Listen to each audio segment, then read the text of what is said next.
할렐루야. 하나님의 크신 사랑과 은혜가 우리 성도님들 가운데 함께 하시기를 바랍니다. 우리가 히브리서 말씀을 나누고 있지요.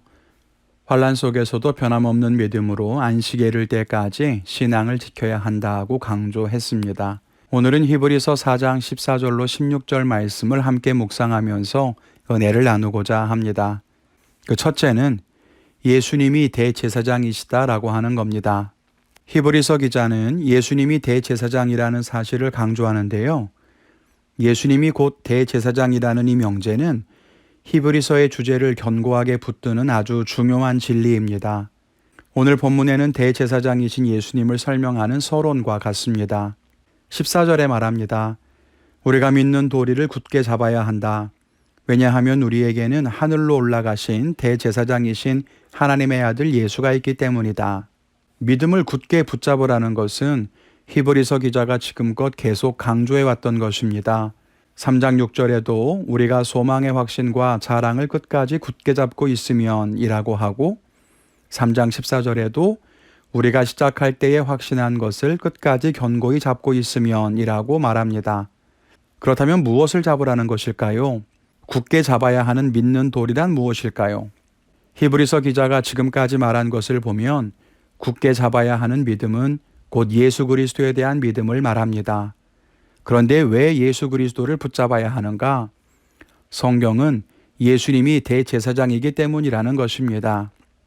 대제사장에 대해서 설명을 먼저 드려야 되겠습니다. 대제사장은 성막과 제사의 일을 담당했던 레위 지파와 제사장들 가운데 이스라엘 백성들을 대표하고 제사에 관한 제반 사항을 지휘했던 최고위 제사장을 가리키는 말입니다. 모세는 이스라엘 백성들에게 율법을 전해주고 성막을 만들고 제사를 정비했습니다.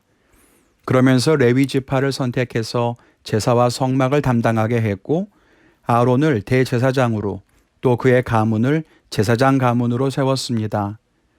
그리고 대제사장은 아론으로부터 그의 장자 엘르아사를 거쳐서 계속 장자에게로 계보를 이어가게 됩니다. 이 대제사장은요, 매일 소제를 드리고 백성을 위한 속죄제를 드리는 것이 주된 임무였습니다. 특히 대속죄일이라는 절기가 있는데요. 이날은 지성소의 대제사장이 들어가서 제단을 정결하게 하는 역할을 해야만 했습니다. 원래 지성소에는 아무도 들어가서는 안 됩니다. 거룩한 언약궤를 두어 하나님의 임재가 있는 곳이기 때문이죠. 그래서 평소에는 아무도 안 들어갔다가 대속죄일에 대제사장만 들어가서 속죄소에 제물의 피를 뿌려 정결하게 하는 거죠.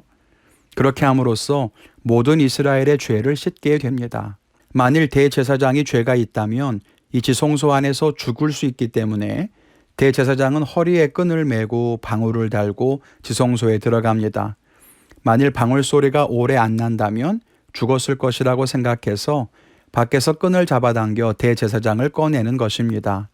이 대제사장이 입고 있는 예복을 보면 대제사장의 직분과 역할이 잘 묻어나는데요. 대제사장은 옷에다가 이스라엘의 12지파의 이름을 기록하고 12보석을 옷에 달도록 되어 있었습니다. 또 우림과 둠밈이라고 하는 것을 옷에 넣고 다녔는데 이 우림과 둠밈은 하나님의 뜻을 묻는 신탁의 도구였습니다. 국가적인 중대한 문제가 있을 때 이것으로 하나님의 뜻을 분별했던 것입니다. 이렇게 본다면 대제사장의 가장 크고 중요한 역할은 넷으로 이야기할 수 있을 것입니다. 첫째, 대속죄일의 사역과 속죄제를 통해서 이스라엘 백성들의 죄를 사하는 것. 둘째, 매일매일의 제사를 통해 하나님과 백성 사이의 관계를 연결하는 것. 셋째, 이스라엘을 대표하여 하나님과 이스라엘 사이에 서는 것. 넷째, 하나님의 뜻을 분별하여 이스라엘에게 전달하는 것이 바로 그것입니다. 예수님이 대제사장이라고 하는 고백송에는 이런 의미가 담겨 있습니다. 예수님이 모든 사람의 죄를 사하셨고 예수님을 통해서 하나님과 우리의 관계가 회복되어 우리가 하나님께 나아갈 수 있게 되었으며 예수님은 온 인류를 대표해서 하나님과 우리 사이에 서서 하나님의 뜻을 우리에게 가르쳐 주신다는 겁니다. 히브리서 기자는 그래서 대제사장이신 예수님을 우리가 굳게 붙잡아야 한다고 말합니다. 물론 예수님은 흠이 없으신 하나님이시기 때문에 여느 그동안의 대제사장과는 다릅니다. 그건 다음 이어지는 말씀에서도 강조될 거고요. 근데 중요한 것은 우리의 죄를 사하시고 우리를 하나님께로 인도하시는 그 대제사장이신 예수님을 굳게 믿어야 한다라고 하는 것입니다. 둘째는 예수님을 통해 하나님께 나아가자는 것입니다. 16절에 말씀합니다. 우리는 은혜의 보좌 앞에 담대히 나아갈 것이니라. 여기에서 은혜의 보좌는 하나님이 계신 곳을 말합니다. 그런데 원래 하나님 앞에는 아무도 나아갈 수가 없었습니다. 유대인들에게는 하나님을 뵈면 죽는다는 믿음이 있었지요. 거룩하신 하나님 앞에 죄인인 사람이 설 수 없다는 것입니다. 모세가 하나님의 특별한 은혜를 입었음에도 불구하고 그를 처음 부르셨을 때 이곳은 거룩한 곳이니 신을 벗으라 라고 했던 것도 같은 맥락입니다. 그런데 하나님 계신 곳으로 담대하게 나아갈 수 있게 되었습니다. 어떻게요?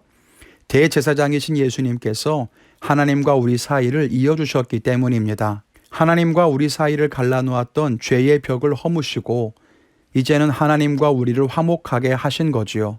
예수님이 십자가에서 죽으실 때에 성소 안에 하나님의 임재가 있는 그 지성소를 가로막았던 성전의 휘장이 위로부터 아래로 찢어진 사건이 있었습니다. 그렇게 하나님과 우리 사이를 가로막고 있는 것이 존재하지 않게 된 것입니다. 그러므로 예수님 믿는 자들은 하나님께 나아가야 합니다. 예수님을 믿는 것으로 끝나는 것이 아니라 하나님께 나아가서 하나님을 만나고 하나님과 교제하며 영원히 함께 살아가는 것이 진짜 예수님을 믿는 것입니다. 예수님을 의지하여 담대하게 은혜의 보좌로 나아가면 어떤 복이 있는가?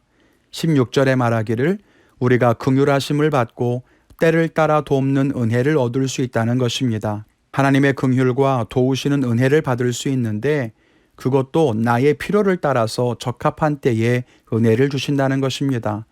이 얼마나 놀랍고 감사한 일인지 몰라요. 그런데 그런 은혜를 얻기 위해서는 담대한 믿음으로 하나님께 나아가야 한다는 것입니다. 그리고 이 모든 일은 우리의 대제사장이신 예수님이 우리에게 은혜의 길을 열어주셨기 때문에 가능해진 것입니다. 우리가 이 은혜를 의지하여 날마다 하나님께 나아갈 수 있기를 바랍니다. 말씀 맺겠습니다. 오늘도 하나님은 우리에게 은혜를 주시고자 계획하시고 그 뜻을 펼치십니다.